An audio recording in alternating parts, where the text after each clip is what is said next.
BNP সরকার তোমরা চলে পুরো ভস্মীভূত হয়ে যাবে ইনশাআল্লাহ। আমি ব্যক্তিগতভাবে খোঁজ খবর নিয়ে দেখছি ভাই, একজন সৎ মানুষ ভাই, ওনার কাছের মানুষরা আমাকে বলছে একজন সৎ মানুষ, উনি যদি ইচ্ছা করতো এই ঢাকা শহরে 50টা বাড়ি বানাইতে পারতো, বিদেশে টাকা পয়সা পাচার করতে পারতো, অনেক সুযোগ ছিল। কারণ একটা টাইম হতে দেখছেন র্যাবের ম্যাজিস্ট্রেট হিসেবে উনি এই যে ভেজাল খাদ্য নিয়ে এই ঢাকা শহরে অভিযান চালাইছিল, প্রত্যেকটা অভিযান সফল হয়েছিল এবং অনেকটা ভাই রোধ করতে পারছিল।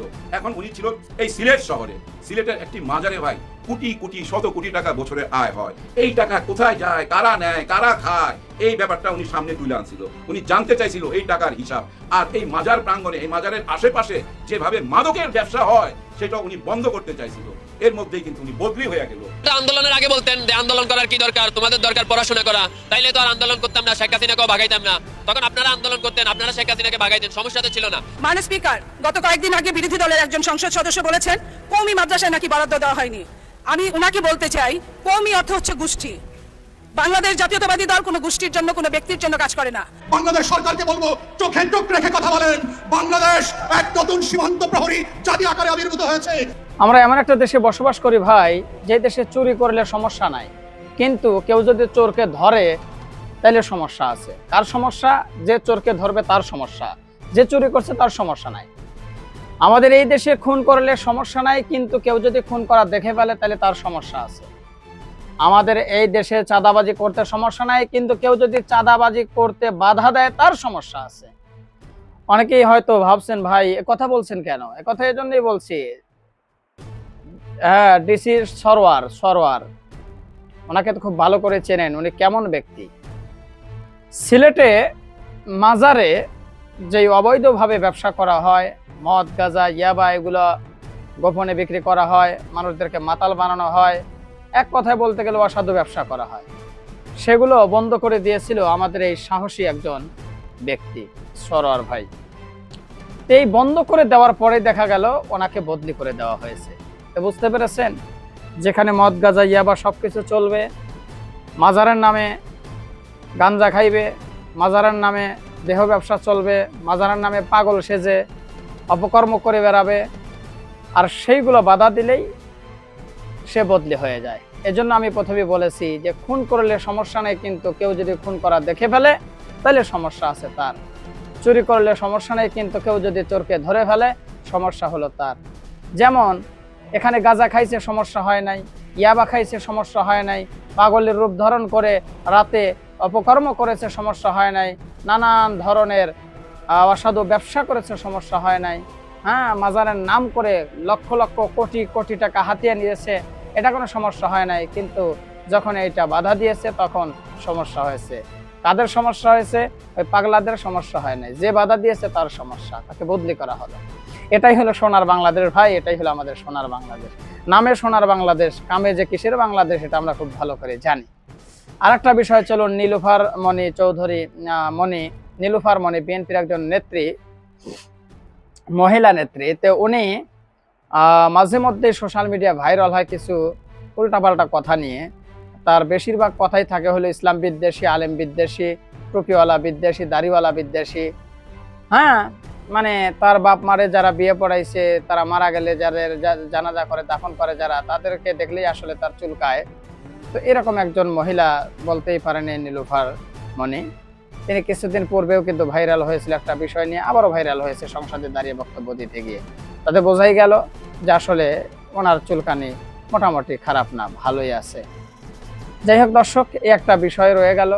আরও কিছু বিষয় রয়েছে আজকের এই ভিডিওর ভিতরে, যেটা খুবই গুরুত্বপূর্ণ এবং আকর্ষণীয়। আমি মনে করি সকল ভাই বোনদের আপনাদেরকে বলবো যে আজকের এই ভিডিওটি আপনাদের দেখার দরকার। হ্যাঁ, দেখবেন। কথা বাড়াবো না, চলুন মূল নিউজে চলে যায়। তার আগে বলবো যারা এখন পর্যন্ত আমাদের এই চ্যানেলটি সাবস্ক্রাইব করেন নাই, প্রতিনিয়ত এই ধরনের গরম গরম খবর পেতে আমাদের এই চ্যানেলটি সাবস্ক্রাইব করবেন। যারা করেছেন ধন্যবাদ। চলুন তাহলে একটা লাইক দিয়ে মূল নিউজে চলে যাই। কেউ যদি কোনো তথ্য লিক করে, মানে আপনারা তথ্য দিবেন কে কোথায় অন্যায় করতেছে, কে মাদক বিক্রি করতেছে, এই তথ্যগুলো আপনারা দিবেন। কিন্তু আমার পুলিশ যদি লিক করে তাহলে ওই যে গাছে ঝুলায় ওই শাস্তিটা দিবে, পাবলিকের হাতে তুইলা দিতে চায়। ওনাকে ওইখান থেকে প্রত্যাহার করে নিয়ে আসছে, অন্য কোথাও নিয়ে যাবে। ওই কথাটা বলা পাবলিকলি ঠিক হয় নাই, কারণ পুলিশের ইমেজটা তো ভালো না। ওপেনলি এই ধরনের কথা বললে পাবলিকলি কি মেসেজ যাচ্ছে? এর আগে তো ভাই 5ই আগস্টের আগে অনেক ঝুলনের ঘটনা আছে, পুলিশের উপরে অনেক জুলুম হয়েছে তো ভাই, সত্য তো ঘটনা। ওইগুলা মনে করাই দিচ্ছে না উনি। এই পুলিশ অফিসার যেভাবে পাবলিকলি এই কথাটা বললো, মানুষ আরো লাইভ পাওয়া যাবে। তো এই কথাটা কেন বললাম দেখেন, এই যে মিছিল বাইর হইতেছে, জয় বাংলা আওয়ামী লীগের মিছিল বাইর হচ্ছে, কেন বাইর হচ্ছে? বর্ষপূর্তি, শুভ জন্মদিন, হ্যাঁ, এই 23 তারিখে, এই মাসের 23 তারিখে জন্মদিন। তার মানে আর 2-3 দিনের মধ্যেই এই জন্মদিন পালন করবে। আমার মনে হয় ওই দিন শেখ হাসিনারও আসার কথা, গুজব আর কি, আসবে না তো, আসার কথা। তবে আসলে ভালো হইতো, দিনটা ভালো ছিল, মানে আওয়ামী লীগের শুভ জন্মদিন, ওই দিন যদি আসতো খুবই ভালো হইতো। এই দিন যদি না আসে, আর কবে আসবে জানি না, সেটা নিয়ে পরে আরেকদিন আলোচনা করা যাবে। এখন এই 23 তারিখ উপলক্ষে বেশ মিছিল বাইর হইতেছে ভাই, হ্যাঁ, জয় বাংলা মিছিল বাইর হইতেছে। আওয়ামী লীগ কিন্তু একটা নিষিদ্ধ দল না, আওয়ামী লীগকে নিষিদ্ধ করা হয় নাই, আওয়ামী লীগের কার্যক্রম নিষিদ্ধ, এটা কিন্তু সবাই জানেন। কিন্তু ওই কার্যক্রম চালাইতেছে, আচ্ছা চালাক, কতজন আর ধরবে? কিন্তু যখন ওই মিছিল থেকে বলা হয়, এই এদিকে আসবি না, আসলে মাইরা ফালামু, সাবধান এদিকে আসবি না, মিছিল থেকে বলা হইতেছে পুলিশকে,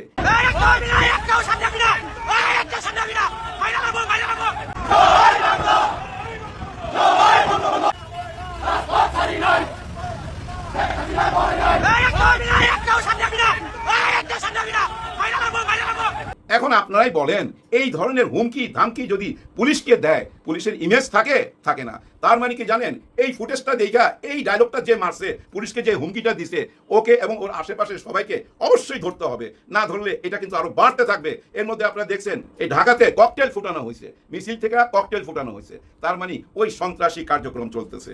কেন চলবে না ভাই? নেতা যেমন, কর্মী তো তেমনই হবে। আপনারা একটু খেয়াল করেন, আমাদের প্রধানমন্ত্রী, অতীতের প্রধানমন্ত্রী যেভাবে সারা দিন রাত বলে, ধরুম মারুম কাটুম, নাম লিস্ট করো, কাউকে আমি ছাড় দেবো না, অনেক রকম কথাই বলে। কিন্তু ইদানিং এটা বন্ধ হয়েছে। ইদানিং একটা সুন্দর কথা বলছে যে আমি আমার দেশে আসতে চাই, আমার দেশের মানুষ অনেক অশান্তিতে আছে, কষ্টেতে আছে, আমি তাদের পাশে দাঁড়াইতে চাই, জনগণের পাশে দাঁড়াইতে চাই। কোন জনগণের পাশে আপনি দাঁড়াবেন? 5ই আগস্টে যারা ওই গণভবনের দিকে আগে আসতেছিল পিঁপড়ার মতো, ওই জনগণের পাশে দাঁড়াবেন কি? নাকি এই যে আমাদের তারেক রহমান সাহেব যেদিন লন্ডন থেকে আসলো, এয়ারপোর্ট থেকে নিয়ে 300 ফিট পুরা ঢাকা শহরে যে জনগণরা ছিল, ওই জনগণের পাশে দাঁড়াবেন? নিশ্চয়ই আপনি ওই জনগণের পাশে দাঁড়াবেন না। যারা শহীদ হাদির জানাজায় আসছিল, ওই জনগণের পাশে আপনি দাঁড়াবেন না। নিশ্চয়ই আপনি বেগম খালেদা জিয়ার জানাজাতে যে জনগণ আসছিল, সেই জনগণের পাশে কি দাঁড়াবেন? নিশ্চয়ই সেই জনগণের পাশে দাঁড়াবেন না। আপনি দাঁড়াবেন কাদের পাশে? আপনার আওয়ামী লীগের পাশে। বাকি সবাই হিসাব আলাদা, আপনার আওয়ামী লীগের পাশেই তো আপনি দাঁড়াবেন। আর এইটাই হচ্ছে বর্তমান যুগের ভুল রাজনীতি। এই পথে আপনি আগেও ছিলেন, এখনো যদি থাকেন, আগাইতে পারবেন না। পথ চেঞ্জ করেন, রাস্তা চেঞ্জ করেন। বাংলাদেশের সবাইকে নিয়ে ভাবতে হবে।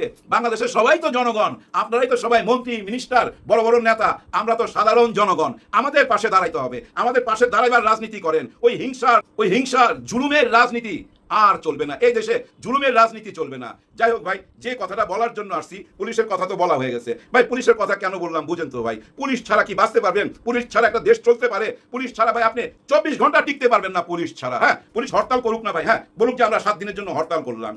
ঘরে ঘুমাইতে পারবেন? ঘুমাইতে পারবেন না। দোকানপাটে মালপত্র রাখতে পারবেন? রাখতে পারবেন না। ব্যাংকের টাকা পয়সা রাখতে পারবেন? রাখতে পারবেন না। সব লুটপাট হয়ে যাবে। মা বোনের ইজ্জত নিয়ে ছিনিমিনি খেলা হবে এই পুলিশ না থাকলে। গণহারে ধর্ষণ হবে তো এই পুলিশ না থাকলে। এই পুলিশ যদি ভাই রাস্তায় যদি না থাকে, একদিন যদি রাস্তায় না থাকে, যাইতে পারবেন অফিসে বা বাসায় ফিরতে পারবেন? গাড়ি চালাতে পারবেন? পারবেন না। এই যে পচা গলা লাশ কবর থেকে তুইলা আনে, কারা তুইলা আনে? এই পুলিশ তুইলা আনে। এই পুলিশ সারা রাত জাগে বলে আমরা সারা রাত ঘুমাইতে পারি। পুলিশ তো লাগবেই, পুলিশকে অবহেলা করা যাবে না। যার জন্য পুলিশ নিয়ে কথা বললাম। নতুন পোশাকে পুলিশ আসতেছে, নিশ্চয়ই চাইবো আপনারা সত্যি সত্যি জনগণের বন্ধু হইতে পারবেন আর জালিমের শত্রু হইতে পারবেন। দেশের থেকে দুর্নীতি বন্ধ করতে পারবেন। হ্যাঁ ভাই, দুর্নীতির কথা যখন আসলো একটু কথা বইলা নেই। তারপরে বলুন আমাদের হাসনাত আব্দুল্লাহ আর সাদেক তাইয়ুবের কথা, ওইটা বইলা শেষ দিমু। আমাদের সারোয়ার সাহেবের কথা বলি, ডিসি সারোয়ার সাহেব, ওনাকে তো আপনারা সবাই চিনেন। কেমন মানুষ জানেন তো? আমি ব্যক্তিগতভাবে খোঁজ খবর নিয়ে দেখছি ভাই, একজন সৎ মানুষ ভাই। ওনার কাছের মানুষরা আমাকে বলছে একজন সৎ মানুষ। উনি যদি ইচ্ছা করতো এই ঢাকা শহরে 50টা বাড়ি বানাইতে পারতো, বিদেশের টাকা পয়সা পাচার করতে পারতো, অনেক সুযোগ ছিল।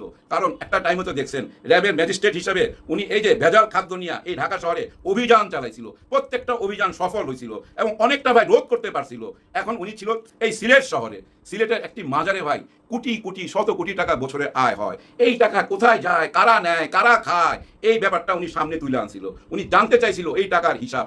আর এই মাজার প্রাঙ্গণে, এই মাজারের আশেপাশে যেভাবে মাদকের ব্যবসা হয় সেটা উনি বন্ধ করতে চাইছিল। এর মধ্যেই কিন্তু উনি বদলি হয়ে গেল। ওইটা যখনই উনি চাইছে তখনই উনি বদলি হয়ে গেল। আচ্ছা, বদলি করে যদি আরেকটা শহরে পাঠাইতো, আরেকটা জেলায় পাঠাইতো, সেটা অন্য কথা ছিল। ওনার সমস্ত কার্যক্রমই তো বন্ধ করে দেওয়া হলো। ওনাকে এখন সচিব বানানো হয়েছে, ওনাকে মন্ত্রণালয় নিয়ে আসছে, এখানে উপ সচিব হিসাবে এখন উনি অফিসিয়াল কাজকর্ম করবে।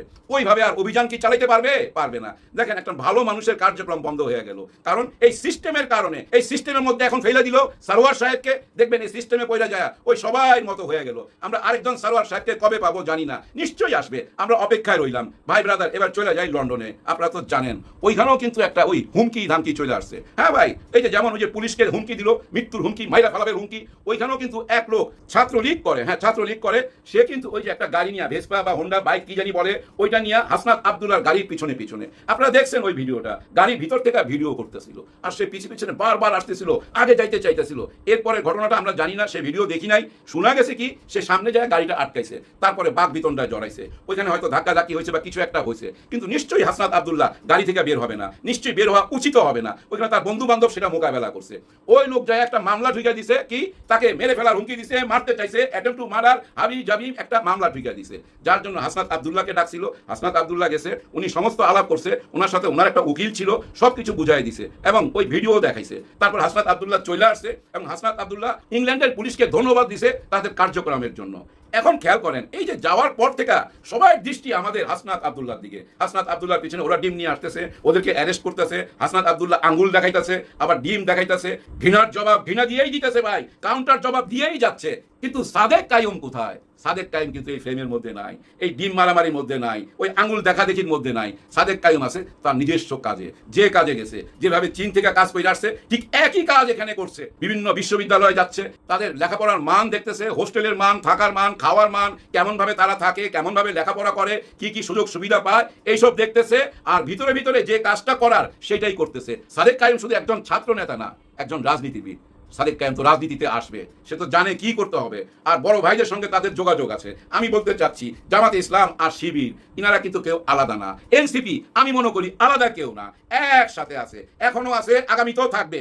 ততক্ষণ পর্যন্ত থাকবে যতক্ষণ পর্যন্ত গণভোটের অধিকার আদায় না হবে। কেউ হতাশ হবেন না, গণভোটের অধিকার আদায় হবে। প্রধানমন্ত্রী এই মুহূর্তে নাই, দেশের ভিতরে অনেক রকম প্রবলেম, এই প্রবলেমগুলো নিশ্চয়ই মোকাবেলা করবে আমাদের স্বরাষ্ট্রমন্ত্রী সালাউদ্দিন সাহেব। হ্যাঁ, সালাউদ্দিন সাহেব চারিদিকে নজর একবার বুড়ান, আইন কানুন ঠিক মতো চলতেছে না, অনেক হত্যাকাণ্ড চলতেছে, দোকানের ভিতরে ঢুইকা চাপাতি দিয়া কোবাইতেছে, মানুষের টাকা পয়সা লুট করে নিয়ে যাইতেছে। আপনাদের মনে আছে ওই যে একজন রংবাজ সন্ত্রাসী কাইল্লা ফারুক নামে, তাকে ধরছিল পুলিশ, তারপরে মাইক দিয়া রাস্তা রাস্তায় হাঁটাইয়া দেখাইছে যে এই হচ্ছে সে কাইল্লা ফারুক, এই হচ্ছে সেই সন্ত্রাসী। সেই সন্ত্রাসী ভাই ওই জেল থেকে আবার বাইরে হয়ে গেছে, বাইরে হয়েই কিন্তু বুঝছেন 4টা জায়গায় আবার আক্রমণ করছে, তাকে এখন পুলিশ খুঁজতেছে, হয়তো আবার অ্যারেস্ট করবে। একজন পুলিশ অফিসার এই মিডিয়াতে এসে দুঃখ করে বলতেছিল এই কাইল্লা ফারুকের 12টা মামলা, কত শক্তভাবে তাকে আমরা জেলে পাঠাইলাম, কিন্তু কোন ফাঁকে তারা বাইরে হয়ে যায়, কিভাবে বাইরে হয়ে যায়, কারা বাইর করে, এইটাই তো বুঝতে পারি না। তারা আমাদের সামনে আইসা, ওইসব আসামিরা আমাদের সামনে আইসা দূর থেকে মুচকি মুচকি হাসে। ভাই ব্রাদার, কিভাবে তো বাইর হয় এটা আপনারা জানেন। বাইর করার জন্য অনেকেই তো দাঁড়ায় থাকে, কালো কোট পয়লা অনেকেই আছে দাঁড়ায় থাকে বাইর করার জন্য, ওইটা তার পেশা, বাইর করাটা তার পেশা। আর পুলিশের পেশা হলো ঢুকানো, আর ওনাদের পেশা হলো বাইর করা। এখন আমরা কোন দিকে যাবো? এইটারই তো সংস্কার করার দরকার সবচেয়ে আগে। এই আইন কানুনকে পুরো স্বাধীন করে দেওয়া উচিত। এটা যতক্ষণ পর্যন্ত সরকারের হাতের মুঠায় থাকবে ততক্ষণ ভালো পথে যাইতে পারে না। উনি গিয়ে সমস্ত সমস্যাগুলো সমাধান করে ফেলেছেন এবং সিলেটবাসীর কাছে উনি অত্যন্ত পপুলার হয়ে গেছেন এবং সেই সাদা পাথর উত্তোলন বা চুরি টোটালি বন্ধ করে দিয়েছিলেন। এই জন্য উনি অত্যন্ত প্রশংসিত হয়েছেন। আমরা ওনার প্রশংসা করে ভিডিও তৈরি করেছি। সেই সারোয়ার আলম সাহেব অদ্যাবধি মানে সিলেটের ডিসি ছিলেন, কিন্তু গত পরশুদিন তাকে সিলেট থেকে ক্লোজ করে মন্ত্রণালয়ে নিয়ে আসা হয়েছে। একজন উপসচিব হিসাবে জনপ্রশাসন মন্ত্রণালয়ে তাকে নিয়োগ করা হয়েছে। বলা হয়েছে জনস্বার্থে তাকে নিয়ে আসা হয়েছে এবং এটাও বলা হচ্ছে যে এটা একটা সাধারণ প্রক্রিয়া, হতেই পারে সাধারণ প্রক্রিয়া। একজন ডিসিকে সরকার ইচ্ছা করলে 1 বছর পরেও ট্রান্সফার করতে পারেন, 3 বছর পরেও ট্রান্সফার করতে পারেন, কিন্তু জনস্বার্থটা কোথায় এবং এটা যে স্বাভাবিক প্রক্রিয়া নয় সেখানেই সন্দেহটা। ওনাকে কখন বদলি করা হলো? যখন উনি এই গত 12 তারিখে, এই জুন মাসের 12 তারিখে হযরত শাহজালাল বাবার মাজারে গেছেন, মাজার পরিদর্শন করেছেন এবং ওনার ভাগ্নে হযরত শাহপরান বাবার মাজার জিয়ারত করেছেন, উনি ওখানে কিছু অনিয়ম দেখেছেন। উনি যেটা দেখেছেন বা উনি যেটা বলতে চাচ্ছেন যে মানুষ ভক্তরা যে দানটা করে থাকেন এই মাজারে, তার জন্য একটা স্পেশাল জায়গা আছে, একটা ডেকচি আছে বড় বড়, মানে বিরাট বড় বড় পাতিল, তার মধ্যে নেট দেওয়া, ওখানে আপনি মাজারের জন্য যদি কোনো মানত থাকে বা মাজারের জন্য আপনি ওখানে দান করতে পারবেন।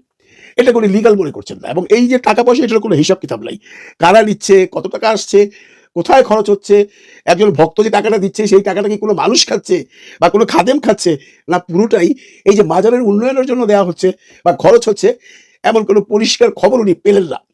তার জন্য উনি ডিসিশন নিলেন এইভাবে আর টাকা পয়সা নেওয়া যাবে না। উনি নতুন করে দান বাক্স তৈরি করে দিলেন এবং বললেন এই দান বাক্সে টাকা আসবে এবং সেই টাকার কত টাকা এসছে, কত টাকা খরচ করেছেন, কোন কোন খাতে খরচ করেছেন, এটা হিসাব দিতে হবে জেলা ম্যাজিস্ট্রেটকে। এবং উনি সিসি ক্যামেরাও ওখানে লাগিয়ে দিয়ে এসছেন। প্রশ্ন হচ্ছে এটা কি উনি ঠিক করেছেন?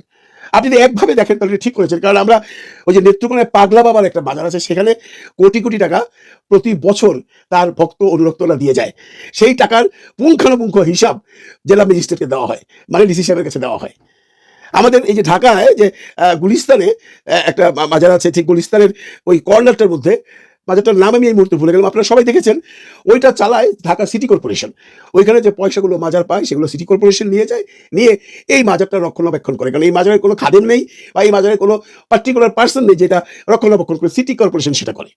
তো প্রত্যেক জায়গার একটা সিস্টেম আছে, কিন্তু সিলেটের সিস্টেম হলো এই যে টাকা পয়সাগুলো আসে সেখানে তারা যে খাদেম আছে ওখানটায়, ওই খাদেমরা তাদের পরিবাররা এটা নিয়ে যায় এবং বাকি টাকা তারা মাজারের উন্নয়নের জন্য ব্যবহার করেন। এখন সারোয়ার সাহেবের প্রশ্ন আসলো যে আপনারা কত টাকা পেলেন, কত টাকা মাজারের উন্নয়নের জন্য খরচ করলেন, কত টাকা আপনারা যে সমস্ত লোক এখানে কার্যকলাপ করে, মানে কর্মচারী বা কর্মকর্তা আছে, তাদের একটা বেতন আছে, তো তারা তো বিনা পয়সা এখানে খাতে পারে না, তাদের ঘর সংসার আছে, তাদেরকে কত টাকা বেতন দেন এবং কোন কোন খাতে খরচ করেন, এই একটা হিসাব থাকার দরকার আছে।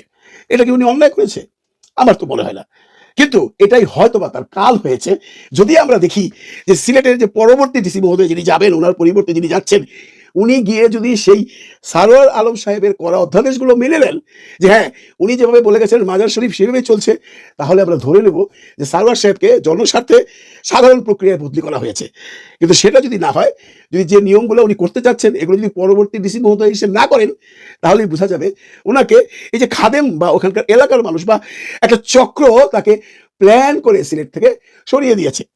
চক্রটা কারা? যারা খাদেম আছেন তারা বলছেন যে এই মাজার শরীফ বংশগতভাবে আমরা ওনার বংশধর, আমরা এটা দেখাশোনা করি, আমরা যারা খাদেম বংশের আছি তারাই এই টাকাগুলো নিয়ে আমরা এখানে বিভিন্ন রকম উন্নয়ন কর্মকাণ্ড করি এবং বাকি টাকা আমাদের কাছে রেখে দিই, কারণ আমরা এটা অধিকার প্রাপ্ত, আমরা এই হযরত শাহজালাল বাবার বংশধর। এখন প্রশ্ন করছে অনেকেই, ওনারা শাহজালাল বাবার বংশধর কি করে হলেন? শাহজালাল বাবা তো বিয়েই করেননি, আজ থেকে প্রায় 1000 বছর আগে উনি এসেছেন এখানে, 1000 বা 1200 বছর আগে। এই 1200 বছরের পরে, 1200 বছর পরে ওনার বংশধর বেঁচে আছে এই খাদেমরা, এটা তো মেনে নেওয়া যায় না। যেহেতু উনি নিজেও বিয়ে শাদী করেননি, ওনার কোনো সন্তানাদি নেই, তো ওনার বংশধর কি করে হয়? এবং এখানে আরেকটা কথা বলে রাখা ভালো, এই যে মাজার শরীফ বা তার আশেপাশে আপনারা জানেন এগুলো নেশা ভাঙ করা হয়, এটা উনি বন্ধ করতে চেয়েছেন। এই দুইটা কারণে তার পিছনে এক নম্বর হলো মাজারের যে কমিটি আছে বা খাদেমের যে কমিটি আছে তারা সেটা ভালোভাবে নেয়নি। তারা বলতে চাচ্ছে এই প্রক্রিয়া দীর্ঘ 70 বছর 80 বছর যাবৎ চলে আসছে, উনি হঠাৎ করে এই নিয়ম কেন করতে আসছেন যে এখানে যে টাকা আসবে, যে দান আসবে সেটাকে হিসাব দিতে হবে? এই নিয়ম তো কোনো সরকারি ধার্য করেনি, ওনাকে এই ক্ষমতাটা কে দিয়েছে? এখন আরেকটা গ্রুপ বলছেন এই সারোয়ার সাহেব নাকি একসময় জামাতের কর্মী ছিলেন, উনি জামাত করতেন, এবং উনি যেহেতু জামাত করতেন এবং উনি যেহেতু জামাতের আইডিওলজিতে বিশ্বাস করেন এবং জামাত আপনারা জানেন মাজার এগুলো ব্যাপারে তাদের খুব একটা বিশ্বাস নেই, সেই জন্য জামাতকে খুশি করতে এই সারোয়ার আলম সাহেব এই কর্মটি করেছেন। আসলে কি তাই? না, আসলে সারোয়ার আলম সাহেব যেটা করেছেন সেটা 100% পারফেক্ট কাজ করেছেন।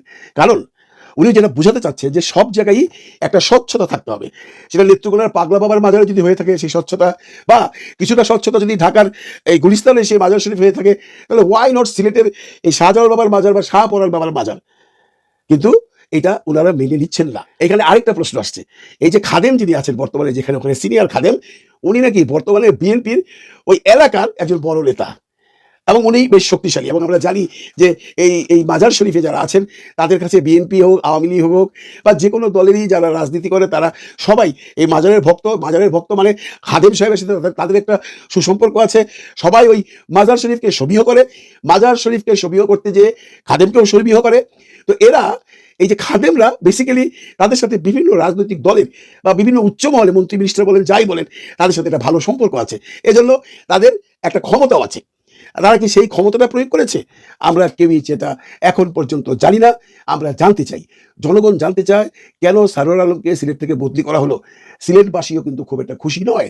আপনারা যদি এই সংক্রান্ত কন্টেন্টগুলো দেখেন, দেখবেন সিলেটের বাসীরাই বলছেন সারোয়ার আলম সাহেব অত্যন্ত ভালো মানুষ ছিলেন এবং মাজার শরীফের টাকা পয়সা আসবে এটা সাধারণ ব্যাপার।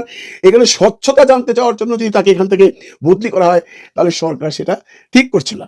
এখন আদৌ কি স্বচ্ছতার জন্য করছে না? আদৌ কি উনি জামাত করেন এই জন্য তাকে সরিয়ে দেওয়া হয়েছে? আদৌ কি এই আমাদের যে বর্তমান খাদেম আছেন বা তাদের যে দলবল আছেন তারা অত্যন্ত শক্তিশালী, সরকার তাদেরকে সবিহ করে বা তাদেরকে ভয় পায় সেই জন্য সরিয়ে দেওয়া হয়েছে? নাকি নেহায়েত এটা একটা সরকারি নিয়ম নীতির মধ্যে পড়েই সারোয়ার আলম বদলি হয়ে গেছে? প্রশ্ন রয়ে গেল। সারোয়ার আলম সাহেব এই সমস্ত নিয়ম কানুন ইম্পোজ করতে চাচ্ছিলেন বা চাচ্ছিলেন বলেই তাকে এখান থেকে সরানো হয়েছে। দর্শক, আশা করি পুরো ভিডিওটি আপনারা দেখেছেন। এবার অবশ্যই আপনাদের মূল্যবান মতামতটা জানিয়ে দিবেন, পারলে ভিডিওটি শেয়ার করে সবাই দেখার সুযোগ করে দিবেন। আর আমাদের এই চ্যানেলে যদি আপনারা নতুন হন, প্রতিনিয়ত এই ধরনের আপডেট গরম গরম খবর পেতে আমাদের এই চ্যানেলটি সাবস্ক্রাইব করে আমাদের সাথে থাকবেন। ইতিমধ্যে যারা অলরেডি সাবস্ক্রাইব করেছেন সবাইকে ধন্যবাদ জানিয়ে আজকের মতো এখানে বিদায় নিচ্ছি। দেখা হচ্ছে নতুন কোনো ভিডিওতে। সে পর্যন্ত সবাই ভালো থাকবেন, সুস্থ থাকবেন। আল্লাহ হাফেজ।